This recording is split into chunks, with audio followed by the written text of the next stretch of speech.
Hello my beautiful people, welcome back to my channel. For those that are new, my name is Nelly. This channel is all about dreams, lifestyle, spiritual minimalism and faith. Please make sure you like and subscribe and turn on that bell notification so that you can be notified whenever there's a new video. And thanks for those that subscribe, I really appreciate it. Thank you. You know, some people are controlled by covenants and some are controlled by covenants that were made by their parents without them realizing it. Today we're going to be talking about the power of the covenant. You can be born again and not know what it means to be in the covenant with God. There are about 7 covenants, but today I'm just going to focus on the power of the covenant. In today's world, a covenant is an agreement between two people and it's written down, and both people need to agree on whatever that they've decided on. There's so many covenants, just like when you're getting married. When you're getting married, you are entering a covenant. But when it comes to a covenant with God, it's made with blood. It cannot be broken and nobody can put a curse on it.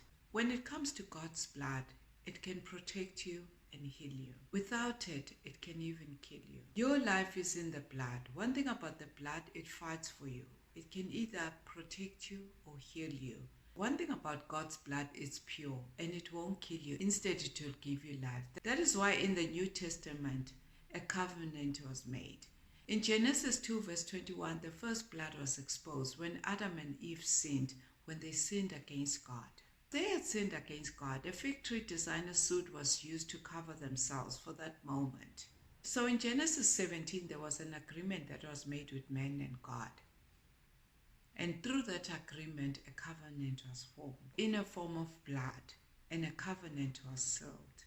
God covered them with a blooded cloth, shaded skin. So one thing about a covenant, what it does, it speaks. When a covenant is entered, it's because it goes with a token, and you need no instrument for it to be performed at that appointment time. That's why in Genesis 17, circumcision was a token that needed to be performed at that appointment time. That is why in Exodus 12, the blood was a sign to protect the people of Israel from the angel of death. And without the blood, those people wouldn't have been protected. So they needed the blood for the angel of death to pass by in their homes. It actually protected them. It's only God that can break a covenant without any consequences. We see Joseph. Joseph was a covenant carrier. He was the one that was sent to preserve lives. And God made a confirmation with Joseph as a decree that Israel will be an everlasting covenant and Canaan will be the land that they will inherit. When you make that promise with somebody, you can make or break that promise. There must be a performance that needs to be made for that promise to be kept. There is no token in a promise. Any person can break a promise anyhow without feeling guilty about it. We are human. We make and break promises anyhow. But when it comes to God, God's promise and God's covenant, He doesn't break those promises. That is why sometimes when you make a promise to God, you make sure that you deliver that promise to God and you don't break it. Because once you break it, it comes with a token. And the next thing, when it comes to a covenant, it protects you from evil. Because God remembers the covenant that He made with Abraham. We look at Pharaoh when he ordered all the male babies to be killed. Moses was saved in that incident without him realizing it, that his daughter was going to be the one raising Moses. The same person that wanted to kill you, the daughter raises you. That was his destiny. Even the devil could not touch him. That was set by God. That is why the covenant is there to protect us. Our Father protects His children like how He protected Moses. So we don't need to be afraid because He's always there protecting us. The next thing about a covenant, it delivers. God struck all the firstborns of Egypt in Exodus 12.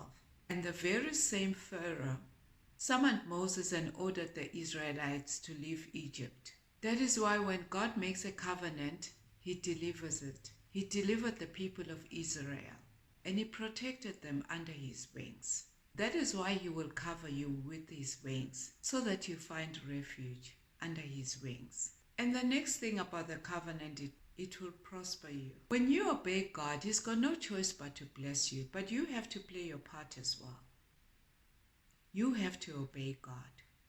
Some people are controlled by covenant, and some are controlled by covenants that are made by our forefathers, which they entered due to lack of knowledge without them realizing it.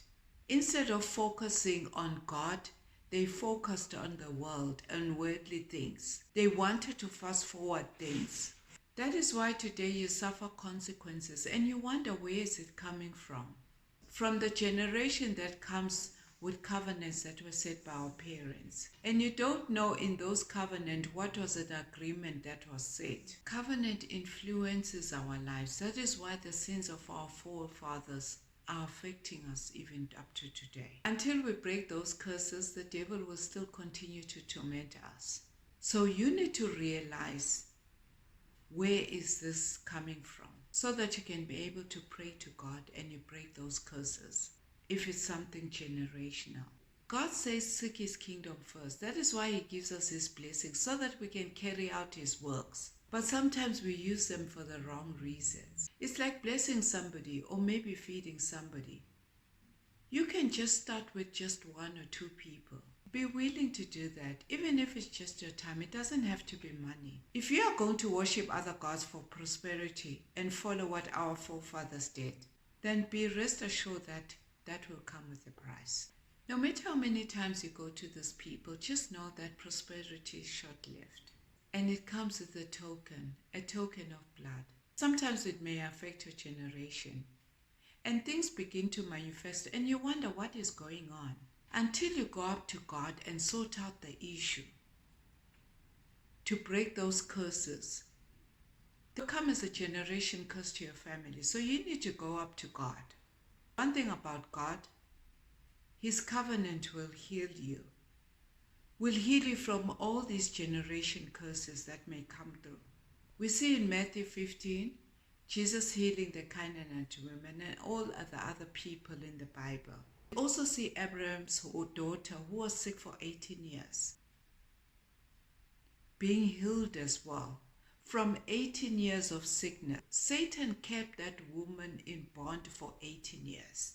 18 years is a long time and he didn't care. So can you imagine how the devil keeps you in sickness for 18 years and he doesn't care about it? The next thing about the covenant of God is it relocates you for divine elevation. Sometimes you only need God to move you. You need the power of God to speak to you in order for you to move from one place to another. In order for you to reach your destiny. We get so comfortable with our comfort zones. Yet our destinies are out there and not where you are right now. God will speak to you with regards to your relocation. And if you don't see it, He will speak to you again and again. And if you still don't get it, He will send somebody else to confirm to you. Remember in Genesis 45 verse 5 when Joseph's brothers sold him to slavery. I'm sure it wasn't comfortable for Joseph at that time. God knew about his purpose and his destiny. Only the brothers didn't know that by selling him to slavery, they are quickly relocating him to his destiny. Even though so many things happened to him. But where he was positioned to be, he already knew the environment. So sometimes people come into your life as destiny helpers to elevate you without you even realizing it.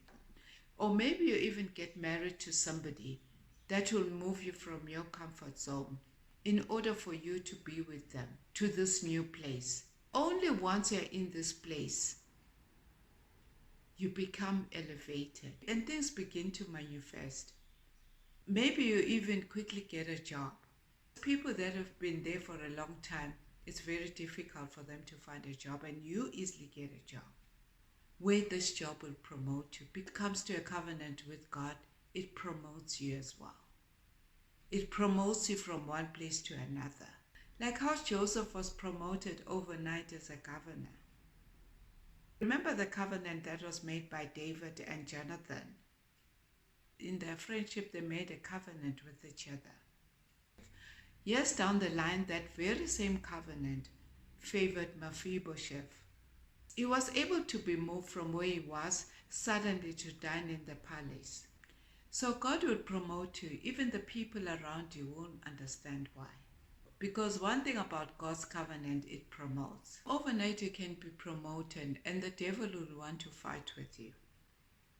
And one thing about the covenant of God is it can preserve lives. Sometimes we go out without even knowing whether we're going to come back or not. Your life is preserved by God all the time. Like how Moses' life was preserved. When Pharaoh was killing all the babies, his life was preserved. In fact, God saves our lives all the time. When you go out there, you don't know whether you're going to make it back or not. Because you don't know even the plans that you make for tomorrow. Because the devil is constantly there. He's our enemy. That is why the covenant of God will also defend you from your enemies.